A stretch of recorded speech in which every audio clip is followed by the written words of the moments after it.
So it appears to be a craft-produced firearm, which is a sort of a catch-all term for those firearms that are made outside of traditional or outside of industrial manufacturing processes. The term that's coming into vogue at the moment is privately made firearm, to indicate that it's made by an individual of their own volition rather than through a license or a structured process. And in this case, it looks like a fairly simple, even slightly crude, smooth bore, probably muzzle loading weapon. So that means, unlike a conventional firearm that uses self-contained cartridges, the propellant and the projectile are separately loaded from the muzzle end, that's the front end of the firearm. And then in this case, it looks like they're initiated using an electric charge. A very simple comparison is something like a Civil War era musket, in the sense that the gunpowder or the propellant is loaded separately to the bullet or the projectile. And so, unlike a self-contained cartridge where you have a brass or other material cartridge case that has those components all held together in one unit, these have to be loaded by the firer separately.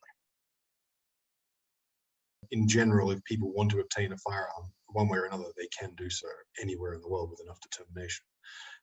So realistically, this is what we're seeing as the result of intense gun control, is that they're obtaining, in this case, a much less effective, less useful firearm. And as people are aware, firearms legislation in Japan is very restrictive. So I think what we're seeing here with what's probably a muzzle loading weapon is not just an attempt to circumvent the control of firearms, but also the strict control of ammunition in Japan. So unlike some other countries that do have strict gun control, Japan also has very strict ammunition controls. So I think in this case, the selection by the shooter of what appears to be a muzzle loading firearm is probably a way to circumvent rather those controls.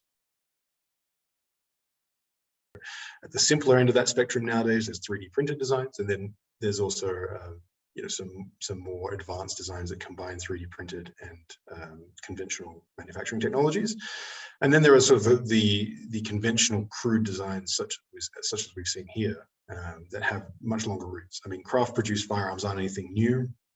They've been around for as long as firearms have been around, and certainly in the sort of developed world, in the post-World War II era, there's still been a wide proliferation of craft-produced firearms designs through the 50s, 60s, 70s, and 80s, and up to present day. So really, I think this underscores the fact that if an individual is committed to obtaining a firearm, there is a way to do that under almost all circumstances.